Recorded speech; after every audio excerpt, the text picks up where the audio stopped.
Sacdiye Canshuur Odawa oo ah hooyada gurigan iska leh ayaa maanta inoo sheegtay in muddo 5 sano ay ka hortaagnaayeen garsoorka dalka isla markaana waxba looga qaban waayay cabashadooda ku aadan guri ay lahaayeen oo deegaan ahaan ku yaal degmada Cabdicasiis uuna sheeganaya ruux kale sida ay hadalka u dhigtay waxay shaaca ka qaaday in muddada 5 sano ay mar walba la tiigsadeen hay'adaha garsoorka dalka ilaa ay haatan aysan jirin wax miro dhal ay heleen waxayna hay'adaha dawladda ay ka dalbatay inay cadaalad u hesho gurigeeda gurigaasaytu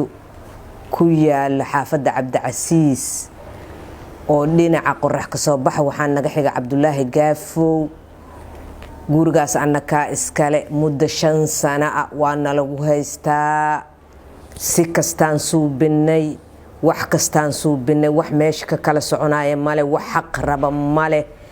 ma taqaanaaye xataa waxa ninka guriga nagu haysto oo la yiraaho Maxamed Yuusuf Xirsi ku magac dheer Romaane Xirsi guriga nagu haysto ana iska lahayo gaala ii deganaa jirto wiiri gurigaasna wiligiis gaal ma degino isagoo qabyaha dagaal ku dhacay gurigo qabyaa dagaal ku dhacay annagana gurigeyna waa la yaqaana caan waay Bakaaran deganayn Xuseen Cismaan Axmed Rooble guriga madfacaan nagu dhacay 4 caruura iyo aabahood iyo wadaad aan qaraabanaha ku dhintay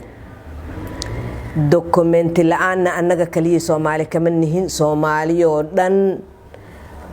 hadii dagaal iyo qax dhacay dad badan dokumentiga ka dhumay oo dib aanan gaarin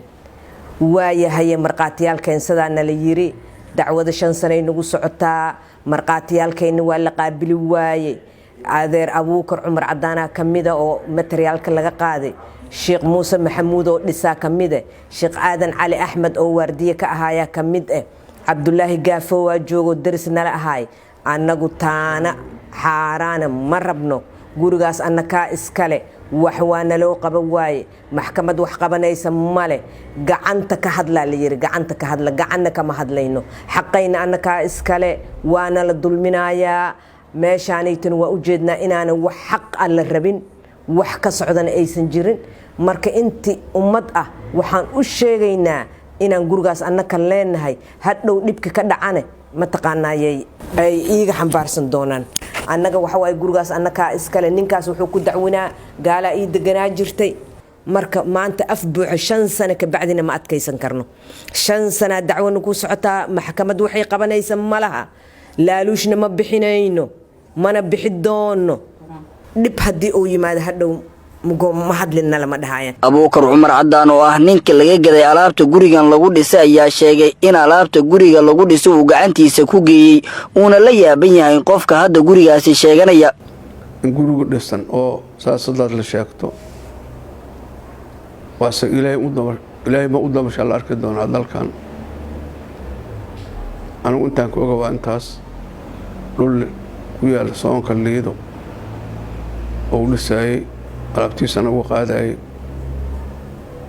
intaan ka waran waa intaas waxaana si wanaag dadka dhisa dad jooga bariga oo dadka diris la ay hataa la ugu sheegan oo gaaf u ahay hadda koona su'aale idan war ku jiro maanta war la galshay wax la arki doono ka sii daran in la arko intaan ku ogaa intaas dulmiga beledka yaana wax bariga lagu yaabay ma aha Ilaahay dalkan dad badbaadiyo oo diinta islaamka soo dabqa Allah u keeno haday xoog noqotaan hadda bariga qof wal xoog kara ma laakiin dad masaakiin oo dan yar loo markaa in loo kaalmeeyo waajib waayo gurigan oo la dhisay 80meeyadii ayaa injineerka dhisay waardiyihii gurigan waxay iyagana geestooda kaga warameen xaaladda gurigan uu soo maray iyo waxa ay ka og yihiin arintan aan maanta isugu nimidnay waa arin aad iyo aad aan ula yaabnay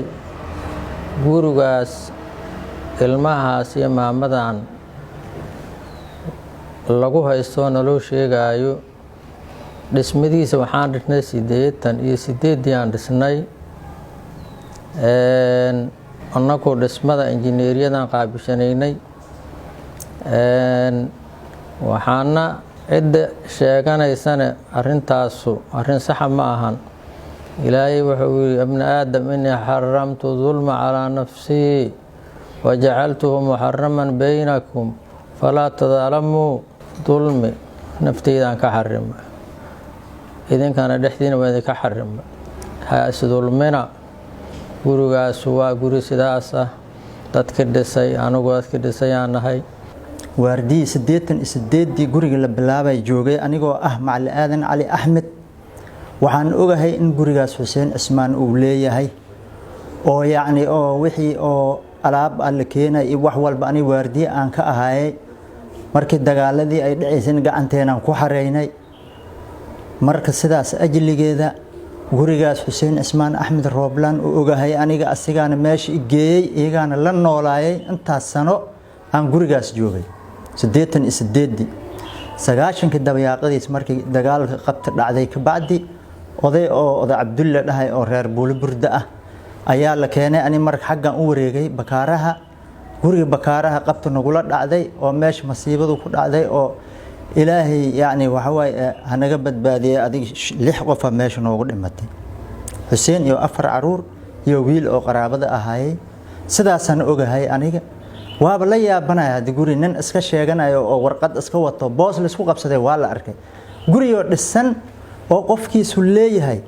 oo loo jeedo oo gaalada ganaa jirtay leeyahay anaga waaba la yaabanahay taas